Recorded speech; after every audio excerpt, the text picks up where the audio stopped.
Alright, family. Was good with it. I've been having some technical difficulties today, man. It's been a little bit uh disappointing. But you gotta push through that. You know what I'm saying? You give up, you're never gonna succeed. So I don't care. Anyways, we talking boxing. Let's talk some boxing. I got some interesting news to talk about. Y'all already know when it comes to your boy Fluence, when it comes to Mr. Positivity, I'm coming with a different perspective. So I'm talking about things in a different light than other people may talk about. We are expanding.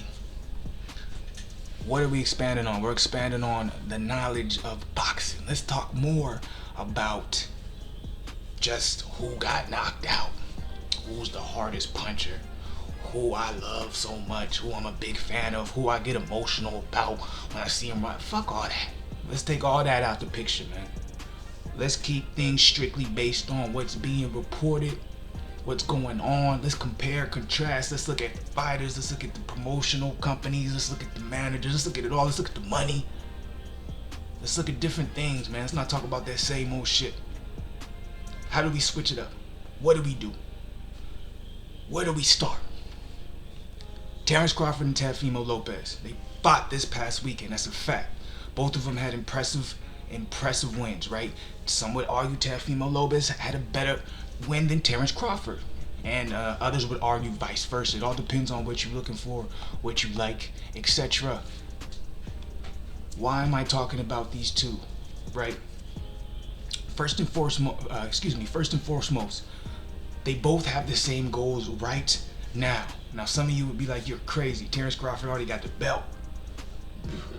Excuse me. Terence Crawford already got the belt. Lopez don't got the belt. He's trying to get that. That's why he wants to fight Loma. I'm not talking about that. What I'm talking about is wanting to be seen as the best fighter in their division, and that doesn't always necessarily mean the person with the belt. What do I mean by that? There's multiple belts in boxing, so you can't just say just because he has a belt that's the best. Motherfuckers know who the best is, right?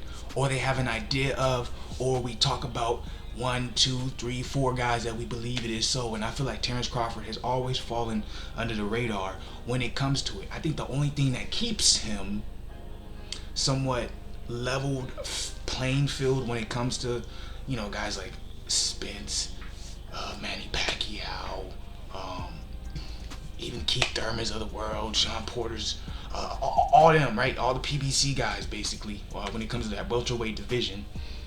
What keeps him afloat is he's on ESPN, right? And you can't get no better than ESPN. You know what I'm saying? Look at how the UFC is thriving from the ESPN. You know what I'm saying? Fury went to Top Rank. That's smart. You know what I'm saying? So, what am I getting at right now? The reason why Lopez and Crawford are on the same path and have the same goal right now is because, like I've already said, they both want to be looked at when everyone looks back at their legacy as the best.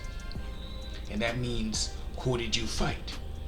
In the moment, we can look at him as the best because Terence Crawford, you have a belt. But right now, others are saying, who are you fighting? Because there's no one top rank can present as people would feel is a viable opponent to Crawford to make people be like, all right, he's better than Errol Spence.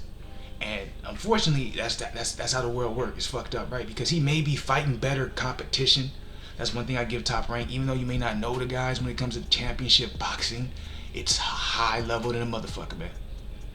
Top Rank, you can never, at least for me, when I'm watching the Top Rank championship fight, even if I don't know who's fighting, it's so high level.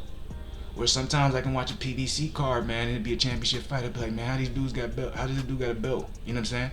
I see the same thing with Golden Boy Promotions. I seen it with DAZN. But when it comes to Top Rank, their talent is legit. It's just they've had a hard time promoting a lot of these guys in America, which is ironic because, you know what I'm saying, Bob Arum was getting on Eddie Hearn about not succeeding in America. But you know what I'm saying, he has every right to do so because at the end of the day, he has succeeded in America. You know what I'm saying? But at the end of the day, he doesn't have too many superstars on his team. You know what I'm saying? It's Lomachenko and Terence Crawford.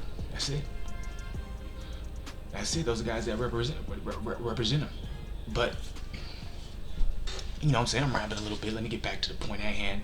And the point at hand is that Terence Crawford and Lopez both need to fight someone legitimate for people, at least in the mainstream media, outside of the top-ranked fan base, ESPN fan base, to be like, oh, okay, I see what, okay. Because a lot of you may not know it, but there's a lot of PBC guys out here, man. There's a lot of PBC guys out here, and that's unfortunate. A lot of guys who won't even watch Top Rank because of PBC guys. A lot of the Zone guys who won't even watch PBC because of the Zone guy. You know what I'm saying? For some reason, I don't know why it's like that, but boxing's weird as fuck. Some of y'all boxing fans is weird as fuck. Y'all ride like that. If y'all Teofimo Lopez fan, you're not gonna watch Lomachenko fight. You know what I'm saying? That's how y'all be. If y'all Errol fan, y'all not gonna watch Crawford fight. If y'all a Wilder fan, y'all don't watch Joshua fight. If y'all Joshua fan, y'all don't watch Wilder fight. You know what I'm saying? And what I mean by not watching the fight, like y'all watch it, but it's not like you're not watching it in the same type of perspective that you're watching it from your favorite fighter. You know what I'm saying? I'm not talking about emotion. I'm just talking about, oh, this fighter has legitimate skills and he should be respected, right? A lot of y'all get emotional and you be like, oh yeah, I'm better than my favorite fighter. He whack, he trash, like you crazy. Ain't no professional fighter trash, right? Anyways, I need somebody to keep me in here, man, to keep me from just getting sidetracked from points, because that was a little ramble to the side. But I need to say that was necessary. But let's get back to the facts. Terence Crawford is a bigger star than some may think, even though he's not talked about a lot outside of top ranked ESPN when his fight's coming up. He's a bigger star than maybe some think. Now, how much does that have to do with ESPN? We can factor in the fact that obviously ESPN, he's already ESPN and has a drawing factor, but remember, this was on ESPN Plus, so you had to be subscribed, I believe. It wasn't on free TV. It was on ESPN Plus, and you had to be subscribed in some type of way. You know what I'm saying? So, check this out. According to Mike Coppinger, this is coming from BoxingNews24.com, Teofimo had a peak average of 1.429 million viewers. Okay, that's a very good number if we're talking about ESPN Plus. You know what I'm saying? Like, I'm still interested on the numbers when it comes to the zone, and what Canelo's doing for his fights, because it's hard for me to find the numbers on what Canelo's peak average of viewing numbers is. And it's always, and what's interesting to me too, this is a side note, is that and you know Bob Arum wanted this out, because promoters want numbers out when they want them out. When they don't, they make sure they don't go out. But because this is ESPN Plus, you don't have to put those numbers out, right? But these numbers came out, and it's the same thing. Like, you never really see the numbers for UFC, because it's on ESPN Plus, but not pay-per-view numbers, right? You'll see the viewing numbers for the most part. So it's on free TV. I guess it varies depending on what the situation is. But let me get back to what I was talking about. So Teofimo Lopez had a peak average of 1.429 million. So that means obviously Lopez is a rising star, which I do believe he's exciting. He's exciting to watch. Me personally, I think it's a little bit too early for him to fight Lomachenko, but Bob Arum is in a position right now where it's like you have to capitalize on what Lopez is doing in his division. It's going to be hard for that to come back around. But do remember, he did sign I Know You, but I Know You was a lot smaller than both of these guys. I don't see him ever coming up that high in weight, but there's a possibility of it doing it. Who knows? God is great. Anything is possible. That's what they say, right?